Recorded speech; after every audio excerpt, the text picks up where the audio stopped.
Je me tenais au guichet de la banque Colbert, mes doigts tremblants serrant un morceau de plastique qui semblait tout droit sorti d'un musée. La carte bancaire était si vieille que les numéros sur le devant s'étaient effacés et la bande magnétique au dos était rayée. Je me sentais gêné rien qu'à l'idée de la tenir. « Je suis désolé de vous déranger avec ça », ai-je dit doucement au banquier derrière le comptoir. « Elle est très ancienne. Mon père me l'a donnée il y a longtemps. Je veux juste voir s'il y a quelque chose dessus. Peut-être quelques euros. » Le banquier, dont le badge indiquait Monsieur le comte, m'a adressé un sourire poli. C'était un homme âgé aux cheveux gris et aux lunettes posées bas sur le nez. Il avait l'air de travailler dans cette banque depuis avant ma naissance. « Aucun problème, madame, dit-il gentiment. Voyons ce que nous pouvons trouver. » Il prit la carte de ma main et l'examina attentivement, la retournant 2 fois. Puis il la passa dans son lecteur de cartes. Je surveillais son visage, m'attendant à ce qu'il me dise que la carte était illisible ou que le compte était fermé depuis des années. Au lieu de cela, son expression changea complètement. Il devint blême, comme si quelqu'un avait coupé le courant. Ses yeux s'écarquillèrent derrière ses lunettes et sa bouche s'entr'ouvrit légèrement. Il regarda l'écran de l'ordinateur, puis moi, puis de nouveau l'écran. « Madame, dit-il, la voix brisée. » Il s'éclaircit la gorge et réessaya. « Madame, j'ai besoin que vous. Pourriez-vous passer derrière le comptoir tout de suite ?» Mon cœur tomba dans l'estomac. « Quoi ? Pourquoi ? Il y a un problème ? S'il vous plaît, venez juste avec moi. » Il ne demandait plus. Il suppliait presque. Ses mains tremblaient alors qu'il soulevait la partition qui séparait les clients des employés de banque. Tout le monde dans la banque se retourna pour regarder. Une femme avec un bébé me lança un regard inquiet. Un homme âgé chuchota quelque chose à sa femme. Je sentais mon visage brûler de honte. Que avais-je fait ? Étais-je en difficulté ? Mon père avait-il fait quelque chose d'illégal ? Cette carte était-elle volée ? 2 agents de sécurité apparurent de nulle part, marchant rapidement vers nous. Je sentis la panique monter dans ma poitrine. « Je ne comprends pas, chuchotai-je. S'il vous plaît, je n'ai rien fait de mal. » Mais monsieur le comte me guidait déjà vers une porte marquée « Privé » et le long d'un couloir. Mes jambes étaient faibles. Les gardes nous suivaient. Je me demandais s'ils allaient m'arrêter. Mon esprit passait en revue les possibilités. Peut-être que mon ex-mari, Antoine, m'avait piégé. Peut-être était-ce encore un de ces tours cruels. Nous entrâmes dans un petit bureau et monsieur le comte me poussa pratiquement dans une chaise. Il s'assit à l'ordinateur, tapa quelque chose et fixa l'écran avec une expression illisible. Ce n'était pas de la colère. Ce n'était pas de la suspicion. C'était tout autre chose. Quelque chose qui ressemblait presque à de la peur mêlée d'incrédulité. « Madame, je dois vérifier votre identité, » dit-il d'une voix tendue. « Pouvez-vous me montrer votre carte d'identité ?» Mes mains tremblaient tellement que je pouvais à peine ouvrir mon portefeuille. J'ai sorti ma carte et la lui ai tendue. Il l'étudia attentivement, comparant le nom à quelque chose sur son écran. Puis il me posa des questions. Le nom de jeune fille de ma mère, ma date de naissance, le nom complet de mon père, mon lieu de naissance. J'ai répondu à chacune, ma voix à peine au-dessus d'un murmure. Mais laissez-moi vous raconter comment j'en suis arrivé là. Laissez-moi vous parler des 3 jours avant que je ne franchisse les portes de cette banque, avant que ma vie entière ne bascule. 3 jours plus tôt, je me tenais sur le trottoir devant ce qui était autrefois ma maison. C'était une belle maison en pierre de taille avec des volets blancs et un jardin que j'avais planté moi-même. J'avais passé 12 ans dans cette maison. 12 ans à la rendre parfaite. 12 ans à croire que je construisais une vie avec quelqu'un qui m'aimait. Antoine se tenait dans l'encadrement de la porte, les bras croisés sur la poitrine. Derrière lui, je pouvais la voir. Valérie, son associée, sa maîtresse, la femme qui m'avait souri lors des dîners tout en détruisant secrètement mon mariage. Elle touchait déjà les rideaux que j'avais choisis, s'installant déjà chez elle dans mon espace. « Claire, tu dois partir maintenant, » dit Antoine. Sa voix était froide, comme s'il parlait à une étrangère. Les avocats ont été clairs. La maison est à mon nom. Les voitures sont à mon nom.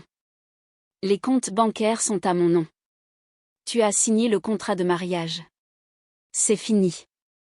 Mais je n'ai nulle part où aller, dis-je, détestant la faiblesse de ma voix. Antoine, s'il te plaît. Nous avons été mariés pendant 12 ans. J'ai abandonné ma carrière pour toi. J'ai soutenu ton entreprise. Et je t'ai donné 12 ans d'une vie confortable, m'interrompit-il. Nous sommes quittes. Maintenant, pars. Valérie apparut à ses côtés, passant son bras autour de sa taille. Elle me regarda avec une fausse sympathie. C'est vraiment pour le mieux, Claire. Tu verras. Parfois, les gens s'éloignent simplement. Je voulais crier. Je voulais lancer quelque chose. Mais j'étais si fatiguée. Si complètement épuisée par des mois de disputes, des mois d'avocats, de papiers et de mensonges. J'ai ramassé mon unique valise, une valise pour contenir 12 ans de ma vie, et je suis partie. J'avais 43 € dans mon sac à main. C'était tout. Tout le reste avait disparu. J'ai trouvé un petit hôtel bon marché en périphérie de la ville. C'était le genre d'endroit où l'on paie à la semaine et où l'on essaie de ne pas regarder de trop près les taches sur la moquette. La chambre sentait le vieux tabac froid et autre chose que je ne pouvais identifier. Le radiateur cliquetait mais chauffait à peine. La nuit, je pouvais entendre les gens se disputer à travers les murs fins. Lors de ma 2e nuit là-bas, je ne pouvais pas dormir. Le matelas était bosselé et mon esprit ne s'arrêtait pas de tourner. Je n'arrêtais pas de penser à ce que j'allais faire, comment j'allais survivre. Je n'avais pas de travail, pas d'argent, pas de famille à appeler. Ma sœur Julie et moi ne nous étions pas parlé depuis 8 ans. Pas depuis qu'elle avait traité notre père de raté et que je lui avais dit de ne plus jamais me contacter. Je me suis levée et j'ai commencé à fouiller dans ma valise, cherchant tout ce que j'aurais pu manquer, tout objet de valeur que je pourrais vendre. C'est là que j'ai trouvé l'enveloppe. Elle était jaunie par le temps, glissée dans la poche intérieure d'une vieille veste. Je l'ai sortie et j'ai fixé l'écriture de mon père sur le devant, pour ma Claire. Quand le monde devient dur, mes yeux se sont remplis de larmes. Mon père était mort il y a 17 ans, quand j'avais 19 ans. Il avait été gardien d'immeuble, passant ses journées à réparer des toilettes cassées et à changer des ampoules dans un immeuble HLM du centre-ville. Il n'avait jamais eu beaucoup d'argent. Il portait les 3 mêmes chemises par roulement. Il marchait partout parce qu'il disait que le ticket de bus était du gaspillage. À sa mort, il y avait eu à peine assez d'argent pour des funérailles simples. J'ai ouvert l'enveloppe avec précaution. À l'intérieur se trouvait une carte bancaire et un petit mot de son écriture familière. Claire, garde ceci en sécurité. Utilise-le quand tu en auras vraiment besoin. Je t'aime, papa. J'ai retourné la carte dans mes mains. Elle avait l'air antique. Je l'avais complètement oubliée. Il me l'avait donnée quelques semaines avant sa mort, la pressant dans ma main avec cette expression sérieuse qu'il avait parfois. J'avais 18 ans, sur le point de commencer l'université, et je l'avais rangée et oubliée après son décès. À travers la fac, ma rencontre avec Antoine, le mariage et le déménagement, la carte avait simplement voyagé avec moi, enfouie dans de vieilles affaires. Je me suis dit qu'il pouvait y avoir 50 € dessus, peut-être 100 si j'avais de la chance, assez pour quelques nuits de plus dans cet hôtel terrible, assez pour gagner du temps pendant que je réfléchissais à la suite. Le lendemain matin, j'ai marché jusqu'à la banque Colbert. J'étais passé devant des dizaines de fois, mais je n'étais jamais entré. C'était un de ces vieux bâtiments impressionnants avec des colonnes de marbre et de lourdes portes en laiton. J'ai failli faire demi-tour. Je me sentais si petite, si déplacée dans mon jean usé et ma chemise froissée, mais j'avais faim. Je mangeais des biscuits secs et du beurre de cacahuète depuis 2 jours parce que c'était tout ce que je pouvais me permettre. Alors, je me suis forcée à franchir ces portes. La banque était animée. Des gens en costume d'affaires passaient devant moi comme si j'étais invisible. Je me suis mise dans la file derrière un homme portant une montre coûteuse et une femme portant un sac de créateur. Je serrais la vieille carte de mon père et attendais. Quand ce fut enfin mon tour, je me suis approchée de monsieur le comte et me suis excusée avant même de lui tendre la carte. Et c'est là que tout a changé. Maintenant, j'étais assise dans son bureau à le regarder fixer son écran d'ordinateur avec cette étrange expression sur le visage. Le garde de sécurité se tenait près de la porte. Monsieur le comte me regarda et je vis quelque chose dans ses yeux que je ne pouvais pas tout à fait comprendre. Madame Moreau, dit-il lentement, je dois vous demander, votre père a-t-il déjà discuté de ses finances avec vous? Les finances de mon père, répétai-je, confuse par la question. Monsieur le comte, mon père était gardien d'immeuble. Il réparait des chauffages en panne et passait la serpillière. Il n'avait pas de finances à discuter. Monsieur le comte enleva ses lunettes et se frotta les yeux. Quand il les remit, il me regarda avec quelque chose qui aurait pu être de la pitié, ou peut-être du respect. Je ne pouvais pas dire. Madame Moreau, je travaille dans cette banque depuis 30 ans, dit-il doucement. J'ai vu beaucoup de choses, mais je n'ai jamais rien vu de tel. Il tourna son écran d'ordinateur vers moi. S'il vous plaît, regardez attentivement. Je me penchai en avant et plissai les yeux vers l'écran. Il y avait des chiffres, beaucoup de chiffres, des informations de compte, un historique de transactions, et puis je vis le solde en bas. Mon cerveau ne pouvait pas traiter ce que je voyais. Les chiffres n'avaient aucun sens. Il y en avait trop. J'ai compté les chiffres 2 fois, puis une 3e fois. Ça ne peut pas être juste, dis-je, ma voix fonctionnant à peine. C'est une erreur. Vous avez fait une erreur. Il n'y a pas d'erreur, dit doucement monsieur le comte. J'ai vérifié 3 fois. J'ai fait vérifier par mon superviseur. Le compte est réel et il est à vous. Mais cela dit, je m'arrêtai, incapable de dire le nombre à voix haute. Cela dit 47 millions d'euros. La pièce bascula sur le côté. Je agrippai le bord du bureau pour me stabiliser. L'un des gardes de sécurité fit un pas en avant, probablement inquiet que je ne m'évanouisse. Peut-être que j'allais le faire. Madame Moreau, respirez, dit monsieur le comte. Il poussa un verre d'eau vers moi. Je sais que c'est un choc. Un choc? Il appelait 47 millions d'euros un choc. Je commençai à rire, mais cela sonnait faux. Presque comme des pleurs. Cela doit être une erreur. Mon père n'avait pas d'argent. Nous étions pauvres. Nous mangions des pâtes 4 soirs par semaine. Il réparait ses chaussures de travail avec du ruban adhésif parce qu'il ne pouvait pas s'en payer de nouvelles. Votre père était un homme très prudent, dit monsieur le comte. Il ouvrit un autre écran et me fit signe de regarder. Il y a 25 ans, votre père possédait un petit terrain. Savez-vous quelque chose à ce sujet? Je secouai la tête.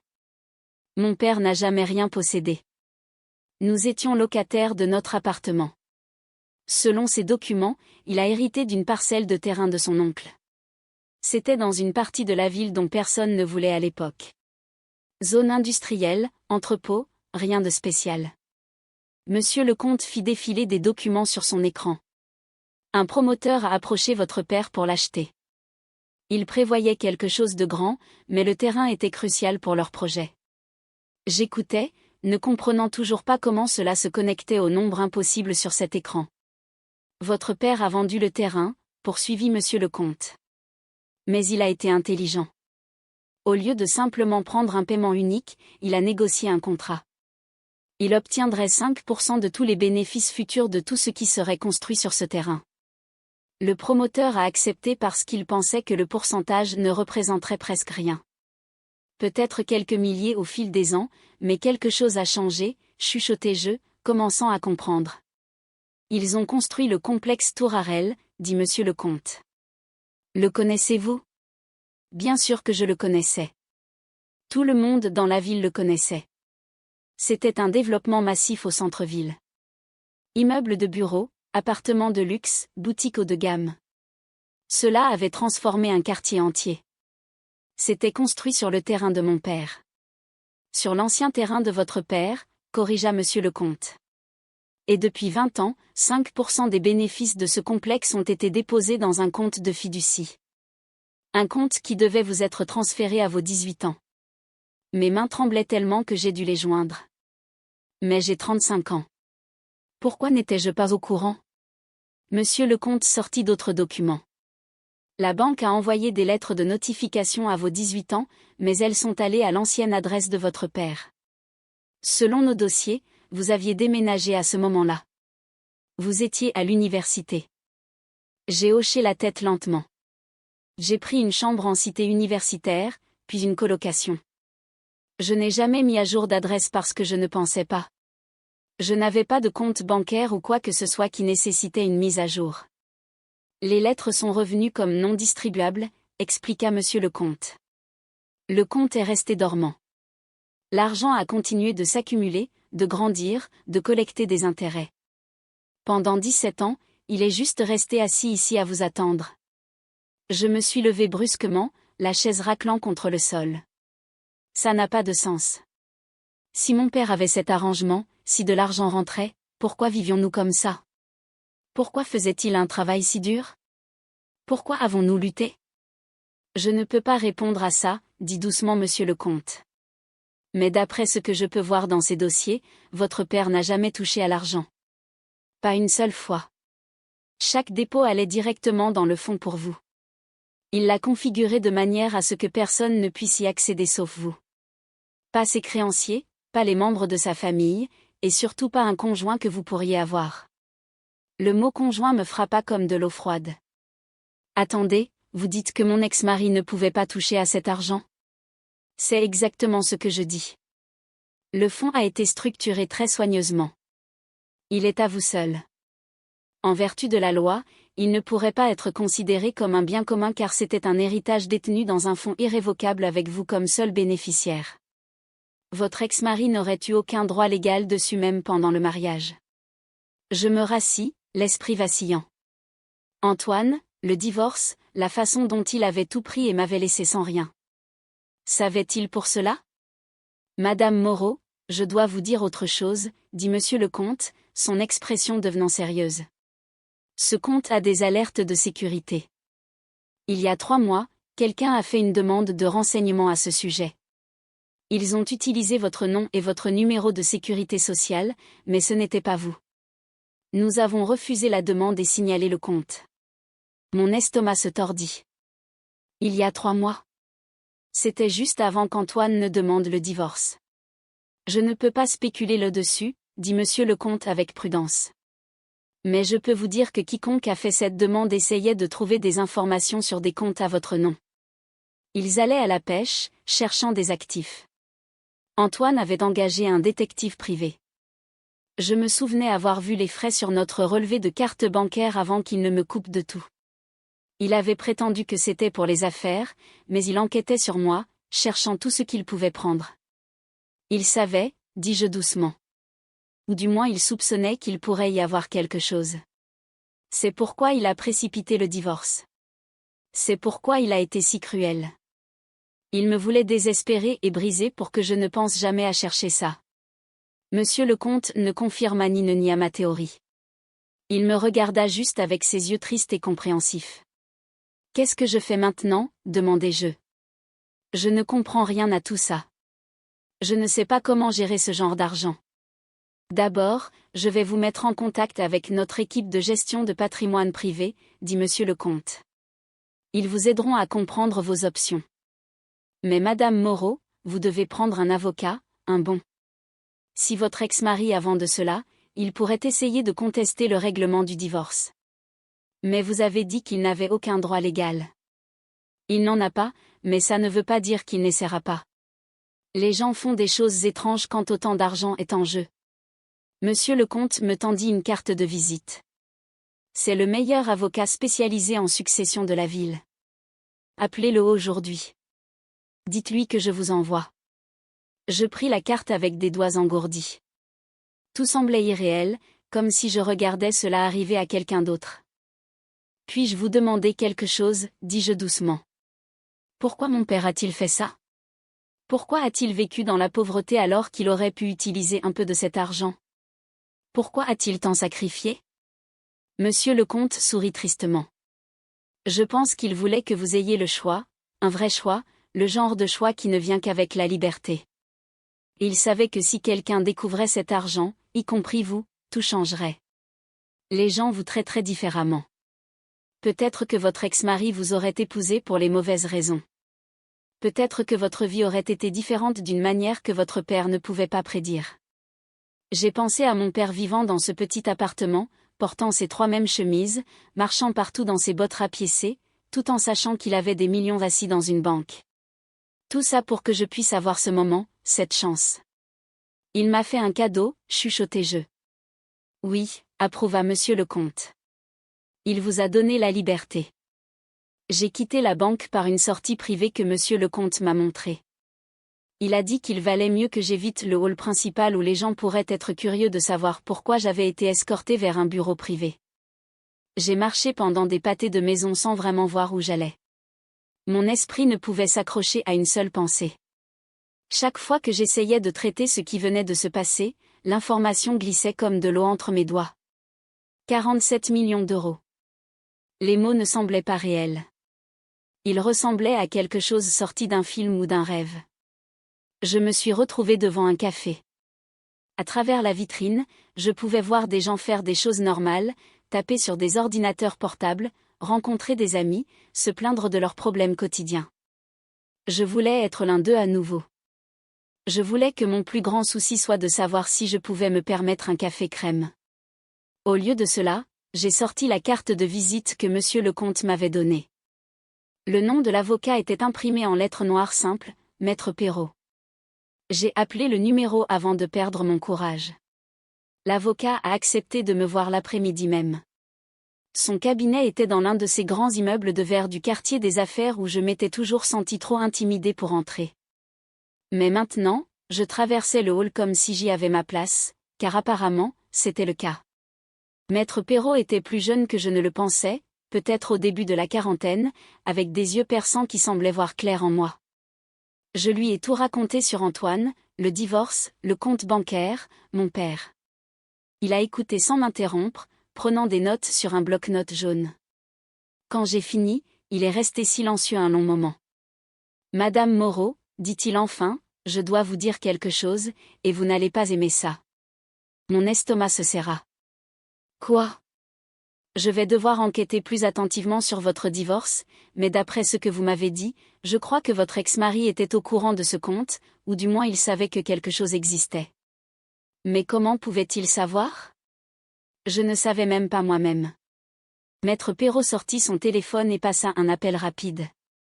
Il demanda à quelqu'un de sortir des dossiers judiciaires et des rapports de détectives privés. Puis il me regarda sérieusement. Vous avez dit qu'il a engagé un détective privé 3 mois avant de demander le divorce. Les détectives privés ne sont pas bon marché. Pourquoi quelqu'un dépenserait-il autant d'argent à moins de penser qu'il y avait quelque chose de précieux à trouver ? Au cours des 2 heures suivantes, Maître Perrault et son équipe ont travaillé comme des policiers. Ils ont sorti des dossiers, passé des appels, envoyé des courriels urgents, et lentement une image a commencé à se former.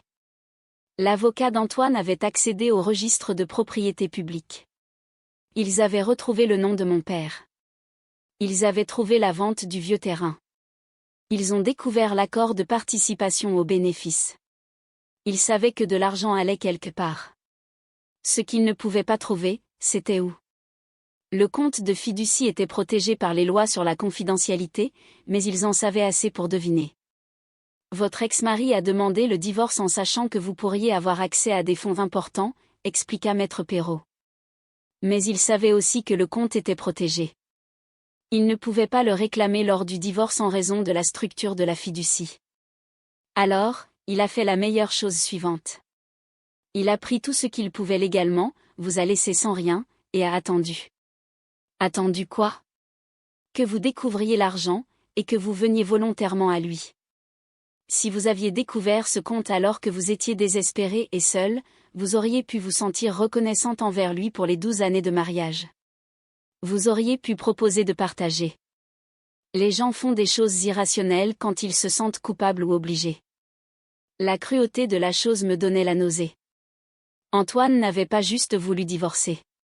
Il avait voulu me détruire d'abord, me briser si complètement que je lui donnerais ce qu'il ne pouvait pas prendre légalement. Mais il a fait une erreur, dit Maître Perrault avec un petit sourire. Il a sous-estimé le temps qu'il vous faudrait pour trouver le compte. Et maintenant que vous avez une représentation légale, il ne peut rien faire. L'argent est à vous. Complètement et légalement à vous. J'aurais dû me sentir soulagée. Au lieu de cela, je me sentais épuisée. Maître Perrault m'a aidé à tout mettre en place. Un nouveau compte bancaire dans une autre banque, un conseiller financier, une équipe de sécurité. Il m'a même trouvé un palace où je pouvais rester sous un faux nom jusqu'à ce que nous décidions quoi faire ensuite. Croyez-moi, dit-il, quand la nouvelle se répandra, et elle se répandra, tous ceux que vous avez connus voudront soudainement être votre meilleur ami. Vous avez besoin de protection. Vous avez besoin d'intimité. Et vous avez besoin de temps pour réfléchir. Il avait raison. J'étais à l'hôtel depuis moins de 3 jours quand mon téléphone a commencé à sonner. Des numéros que je ne reconnaissais pas. De vieilles connaissances à qui je n'avais pas parlé depuis des années. Même ma cousine, qui ne m'avait jamais aimé, voulait soudainement prendre des nouvelles. J'ai ignoré tout le monde. Mais je ne pouvais pas ignorer les coups à la porte de ma chambre d'hôtel le 4e matin. Claire, je sais que tu es là. La voix d'Antoine traversa la porte. Il faut qu'on parle. Mon cœur battait la chamade. J'ai regardé par le Judas et je l'ai vu debout là, dans un costume coûteux, le visage rouge de colère. Comment m'avait-il trouvé ? Claire, c'est ridicule. Cet argent devrait être l'argent de la famille. Nous avons construit une vie ensemble. J'ai appelé la sécurité de l'hôtel. 2 grands hommes en costume sont arrivés en quelques minutes et ont escorté Antoine vers la sortie. Mais alors qu'il l'emmenait, je l'ai entendu crier « Je te poursuivrai en justice, Claire. Cet argent a été gagné pendant notre mariage. J'ai des droits. » Il n'en avait pas. Maître Perrault avait été très clair à ce sujet. Mais la menace m'effrayait toujours. Ce soir-là, j'ai reçu un appel d'un numéro que je n'avais pas vu depuis 8 ans. Ma sœur Julie. Mon doigt a plané sur le bouton de refus, mais quelque chose m'a fait répondre. Claire. Sa voix était tendue. Nous devons parler de l'argent de papa. Comment en as-tu entendu parler ? Comment j'en ai entendu parler ? Elle a ri, mais ce n'était pas un son joyeux. C'est partout en ville, Claire. Les gens parlent, et je veux savoir pourquoi tu penses mériter tout ça alors que je suis sa fille aussi. Julie, papa a créé ce fonds pour moi spécifiquement. Il a fait ce choix. Parce que tu as toujours été sa préférée, sa voix monta. Pauvre petite Claire, qui avait besoin de protection. Pendant ce temps, c'était moi qui devais être forte, qui devais faire mon propre chemin. Et maintenant tu obtiens des millions alors que je travaille 2 emplois juste pour garder ma maison. Je n'ai pas demandé ça, dis-je doucement. Mais tu le gardes, n'est-ce pas ? Tu ne vas pas partager avec ta propre sœur. Papa a fait son choix, Julie. Je le respecte. Elle m'a traité de tous les noms alors. Égoïste, avide, une mauvaise fille et une pire sœur. J'ai écouté jusqu'à ce que je ne puisse plus et j'ai raccroché. Elle a rappelé 5 fois de plus. J'ai bloqué son numéro. Cette nuit-là, je me suis assise seule dans ma suite d'hôtel. Les chambres étaient magnifiques. Salle de bain en marbre, peignoir doux, une vue sur la ville qui coûtait probablement plus par nuit que ce que je dépensais en courses en un mois. Mais je ne m'étais jamais sentie aussi seule. Je pensais à appeler quelqu'un, mais qui ? Mes vieux amis s'étaient éloignés pendant mon mariage. Antoine s'en était assuré, trouvant toujours des raisons pour lesquelles je ne pouvais pas sortir ou pourquoi mes amis n'étaient pas assez bien. Je n'avais pas de famille sauf une sœur qui me détestait. Pas de mari, pas de carrière, juste de l'argent. Tellement d'argent que tous ceux que j'avais connus voulaient soudainement un morceau de moi. J'ai commandé le service d'étage et j'ai mangé seul, regardant les lumières de la ville en bas. Quelque part en bas, Antoine préparait probablement son prochain coup. Julie appelait probablement des proches, les montant contre moi. Et j'étais ici, vivant soi-disant le rêve, me sentant plus piégée que je ne l'avais jamais été de ma vie. Mon téléphone a vibré avec un texto d'un numéro que je ne reconnaissais pas. Je sais où tu loges. On devrait se voir. Tu me le dois. Antoine. J'ai montré le texto à Maître Perrault, qui a immédiatement contacté la police.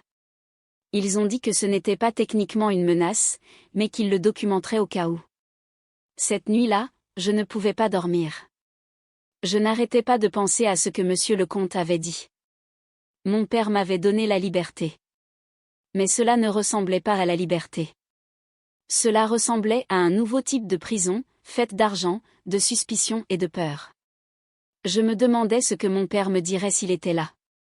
Regretterait-il son cadeau? Comprendrait-il à quel point il avait tout rendu compliqué? Ou me dirait-il que la liberté n'est pas facile, qu'elle vient avec des choix difficiles, et que le vrai test n'était pas de recevoir l'argent, mais de décider quel genre de personne je deviendrais à cause de lui? J'ai passé les 2 semaines suivantes à me cacher dans cette chambre d'hôtel comme une prisonnière. Maître Perrault appelait tous les jours avec des mises à jour qui me donnaient le tournis. Antoine avait engagé 3 avocats différents, chacun menaçant de procès.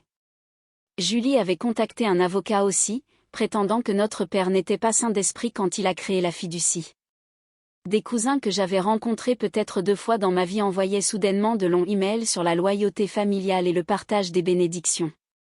Tout le monde voulait quelque chose de moi. Personne ne voulait juste me parler comme à une personne. Le 15e jour, Maître Perrault est venu dans ma chambre d'hôtel avec d'épais dossiers. Il les étala sur la table basse et s'assit en face de moi avec une expression sérieuse. « Claire, j'ai besoin que vous compreniez quelque chose, dit-il. Vous avez le pouvoir légal de détruire Antoine financièrement. Sa société immobilière est lourdement endettée. Il doit de l'argent à de multiples créanciers. Si vous le vouliez, vous pourriez racheter ses dettes et saisir tout ce qu'il possède. Vous pourriez le laisser sans rien, tout comme il a essayé de le faire avec vous. » Je fixais les documents, des rapports sur l'entreprise d'Antoine, des listes de ses propriétés et dettes, un plan détaillé sur la façon dont je pourrais systématiquement démanteler sa vie entière. « Est-ce ce que vous pensez que je devrais faire ?» demandai-je doucement. « Je pense que vous devriez considérer toutes vos options, » dit Maître Perrault prudemment. La vengeance est un puissant facteur de motivation, et après ce qu'il vous a fait, personne ne vous blâmerait. J'ai pris l'un des rapports et les feuilleté. Des chiffres et des projections, des faits froids sur la façon de ruiner la vie de quelqu'un. J'ai pensé au visage d'Antoine quand il m'avait jeté dehors. La façon dont Valérie avait touché mes rideaux, la cruauté dans sa voix quand il avait dit que nous étions quittes. Une partie de moi voulait le faire. Une partie de moi voulait le regarder tout perdre et ressentir exactement ce que j'avais ressenti debout sur ce trottoir avec une valise. Mais ensuite j'ai pensé à mon père, Georges Harel, qui avait eu des millions mais réparait les toilettes pour des voisins âgés qui ne pouvaient pas se permettre un plombier, qui portait des bottes rapiécées et marchait sous la pluie pour économiser le ticket de bus, qui avait choisi la gentillesse plutôt que le confort chaque jour. Non, dis-je en repoussant les documents. Je ne vais pas le détruire. Maître Perrault hocha la tête lentement. Alors que voulez-vous faire? J'ai réfléchi à cette question pendant un long moment. Que voulais-je? Depuis des semaines, je réagissais à tout le monde, fuyant Antoine, me cachant de Julie, évitant les journalistes et les vieilles connaissances. J'avais été si concentrée sur ma protection que je n'avais pas pensé à ce que je voulais réellement construire. Je veux aider les gens, dis-je enfin. Des gens comme moi, des femmes qu'on jette et qu'on laisse sans rien. Au cours des jours suivants, j'ai travaillé avec Maître Perrault et une équipe de conseillers pour créer une fondation. Nous l'avons appelée « Seconde Chance ». Son but était simple, aider les femmes divorcées qui avaient été laissées financièrement dévastées par leurs ex-maris. Nous fournirions un logement temporaire, une formation professionnelle, une assistance juridique et de petites subventions pour les aider à redémarrer leur vie. Le travail m'a donné un but. Pour la première fois depuis la découverte de l'argent, je me sentais de nouveau moi-même. Pas une victime, pas une femme riche que tout le monde voulait utiliser. Juste Claire essayant de faire quelque chose de bien. Mais je ne pouvais pas laisser le comportement d'Antoine totalement impuni. Pas par vengeance, mais parce qu'il blessait encore des gens. J'ai demandé à Maître Perrault d'enquêter sur les pratiques commerciales d'Antoine. Ce que nous avons trouvé a choqué même les avocats. Antoine et Valérie trichaient depuis des années. Ils cachaient des défauts majeurs dans les propriétés qu'ils vendaient, gonflant la valeur des biens pour obtenir de plus gros prêts, payant des inspecteurs pour ignorer les violations du code. Ils avaient vendu au moins une douzaine de maisons à des familles qui n'avaient aucune idée qu'elles achetaient des propriétés avec de graves problèmes structurels. Une famille avait acheté une maison avec des fondations fissurées que l'entreprise d'Antoine avait simplement recouvertes de béton frais. Une autre avait acheté un appartement où le balcon était à peine attaché au bâtiment. Ce n'étaient pas de petites erreurs. C'étaient des fraudes dangereuses et délibérées qui pouvaient tuer des gens. Il ne s'agit plus de vous, dit maître Perrault en me montrant les preuves. Il s'agit de protéger des innocents contre des criminels. Il avait raison. Ce n'était pas de la vengeance. C'était faire ce qui était juste. Nous avons tout compilé et l'avons soumis à la répression des fraudes et au bureau du procureur. Nous l'avons fait anonymement. Je ne voulais pas de crédit. Je voulais juste que ça s'arrête. En une semaine, les enquêteurs ont fait une descente dans le bureau d'Antoine. J'ai regardé la couverture médiatique depuis ma chambre d'hôtel, voyant Antoine et Valérie être emmenés menottés pour interrogatoire. Ils n'ont pas été arrêtés ce jour-là, mais l'enquête avait commencé. La licence commerciale d'Antoine a été immédiatement suspendue. Mon téléphone a sonné 1 heure plus tard. C'était Antoine. Contre mon meilleur jugement, j'ai répondu. C'est toi qui as fait ça, siffla-t-il. Tu as détruit mon entreprise parce que tu es amère et jalouse. J'ai soumis des preuves de fraude, dis-je calmement. Ce qui se passe ensuite dépend des autorités. Ces familles ont signé des contrats. Elles ont accepté les propriétés en l'état. C'est une chasse aux sorcières. On a menti à ces familles, Antoine. Tu connaissais les défauts et tu les as cachés. Ce n'est pas du commerce. C'est de la fraude. Je vais me battre, dit-il. Et quand je le ferai, je viendrai te chercher. Je te poursuivrai pour tout ce que tu as.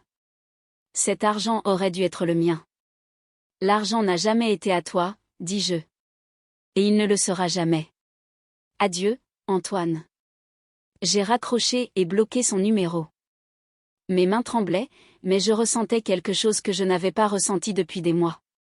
Je me sentais forte.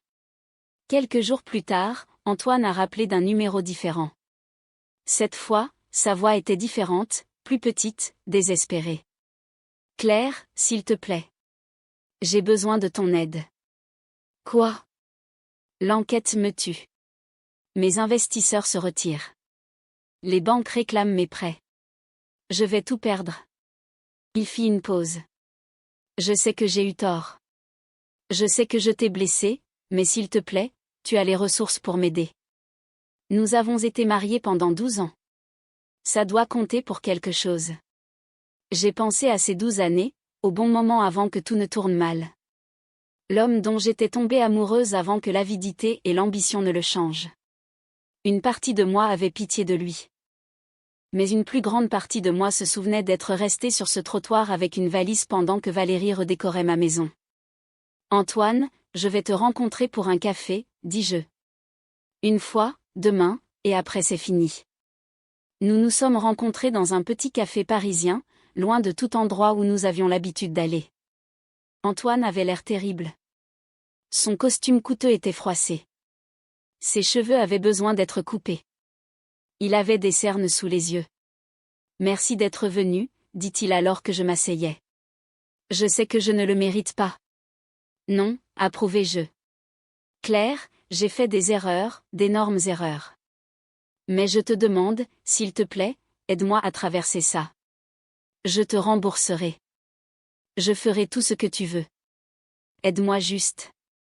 J'ai regardé l'homme assis en face de moi et j'ai essayé de me rappeler pourquoi je l'avais aimé.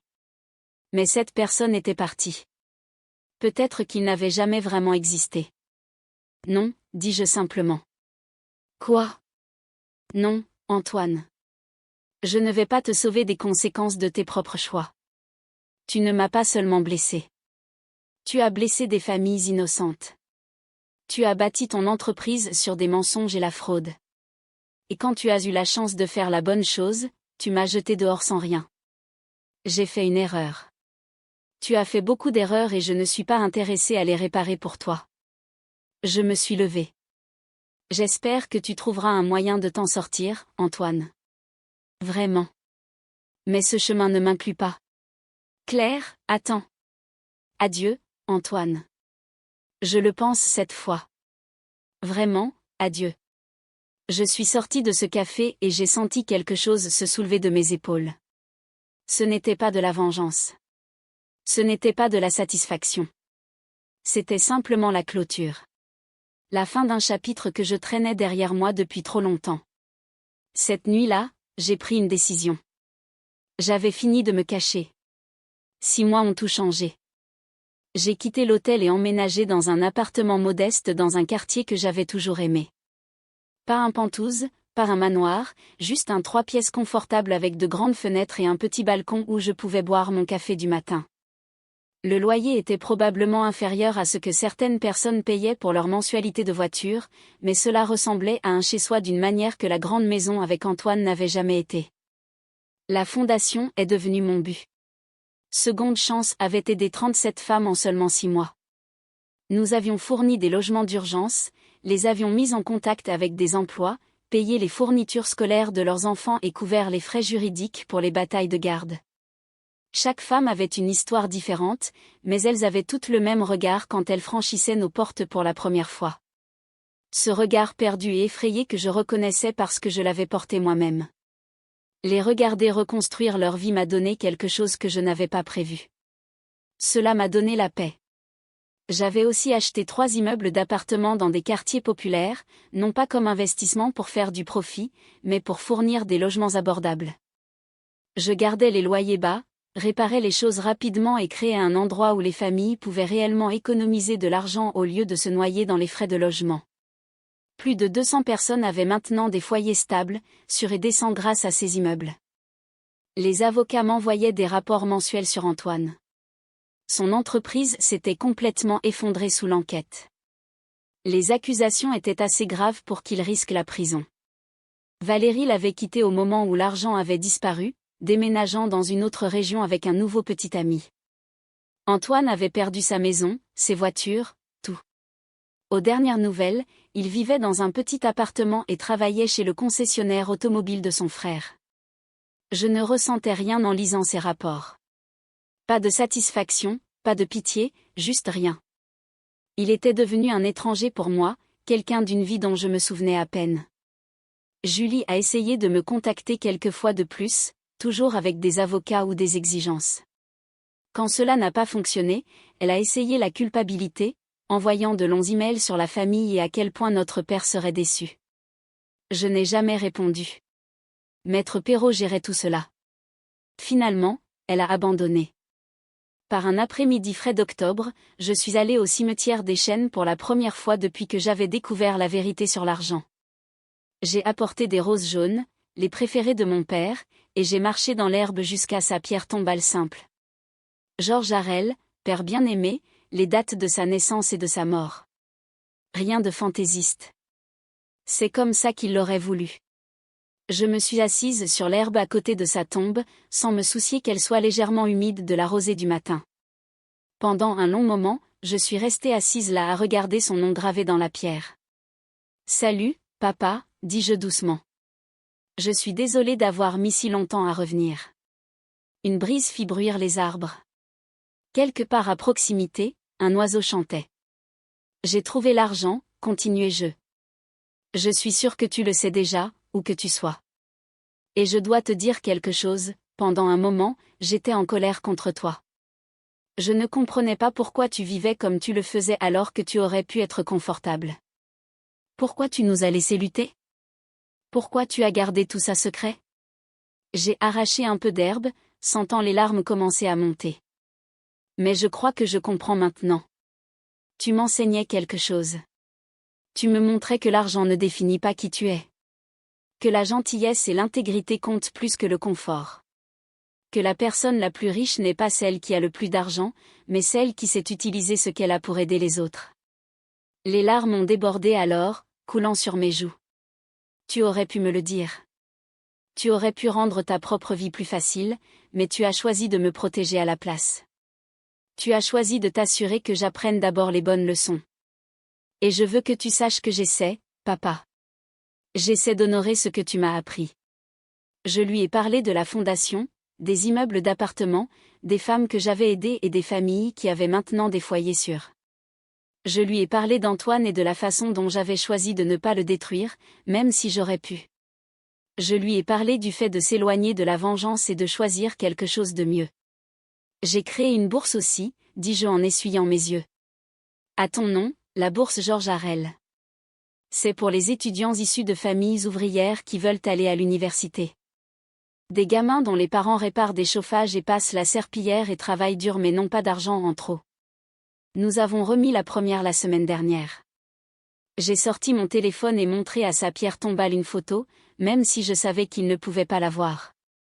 Une jeune fille aux yeux brillants et au grand sourire, tenant son certificat de bourse. Son père travaille comme agent d'entretien dans un hôpital, faisant des gardes de nuit pour que sa fille puisse avoir une vie meilleure. Elle m'a rappelé nous, chuchotai-je. Son père me rappelle toi. Et quand je lui ai donné cette bourse, papa, je t'ai vu dans ses yeux. Ce même espoir, cette même détermination, cette même croyance que le travail acharné et la gentillesse comptent. Je suis restée là longtemps à lui parler de tout et de rien. De la façon dont j'apprenais à gérer l'argent de manière responsable. Des amis avec qui j'avais renoué, les vrais qui m'aimaient avant de connaître la fortune. De la façon dont je pensais reprendre mes études, peut-être étudier le travail social pour pouvoir aider les gens encore mieux. Je ne vais pas gâcher ce que tu m'as donné, ai-je promis. Ni l'argent, ni les leçons. Tu m'as donné la liberté, papa. La vraie liberté. La liberté de choisir qui je veux être, et je choisis d'être comme toi. En me levant pour partir, j'ai placé les roses contre sa pierre tombale. Merci, dis-je simplement, pour tout. Pour le sacrifice, pour l'amour, pour avoir cru que je finirais par comprendre. Je t'aime, papa. Pour toujours.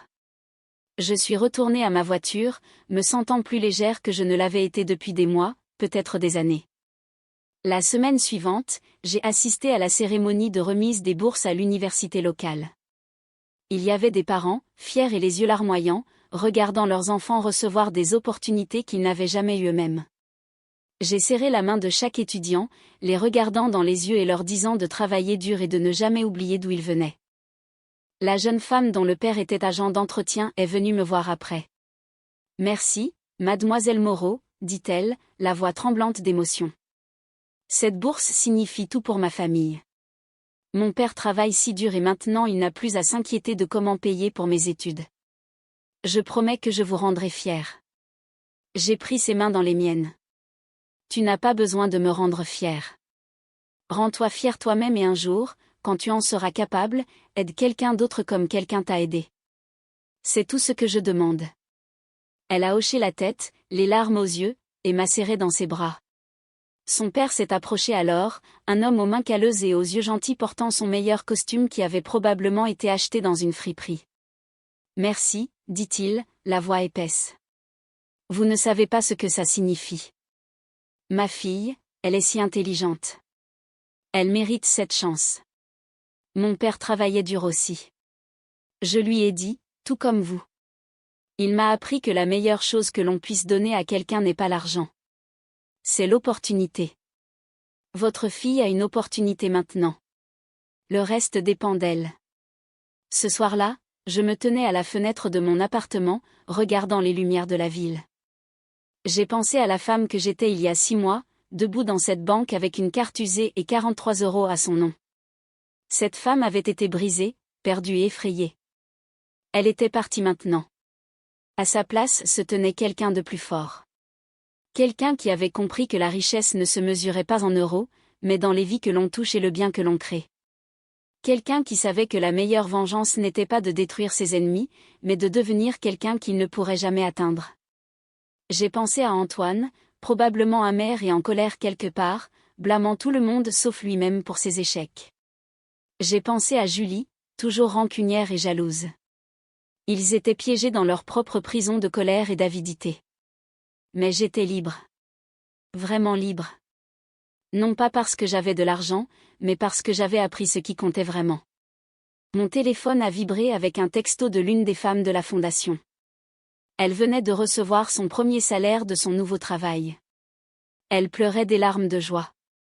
Elle voulait que je sache qu'elle allait s'en sortir, que ses enfants allaient bien aller. J'ai souri et répondu, « Félicitations ». Puis j'ai regardé de nouveau la ville, toutes ces lumières représentant toutes ces vies, toutes ces histoires, tous ces gens essayant juste de traverser une autre journée. Quelque part là-bas, il y avait plus de femmes qui avaient besoin d'aide, plus de familles luttant pour garder un toit au-dessus de leur tête, plus de jeunes qui méritaient une chance. Et maintenant, J'avais les ressources pour les aider. Non pas parce que j'étais spécial ou que je le méritais plus que quiconque, mais parce que mon père avait fait un choix il y a 17 ans. Il avait choisi de me donner non seulement de l'argent, mais une responsabilité, un but. Je n'allais pas le laisser tomber. J'ai pris mon ordinateur portable et ouvert mes notes. Je travaillais sur des plans pour étendre la fondation à 3 autres villes, pour acheter 2 autres immeubles d'appartements, pour augmenter le fonds de bourse. Il y avait tant de travail à faire, tant de gens à aider. Pour la première fois de toute ma vie d'adulte, je savais exactement qui j'étais et ce que j'étais censé faire. J'étais Claire Moreau, fille de Georges Harel, et j'étais enfin libre.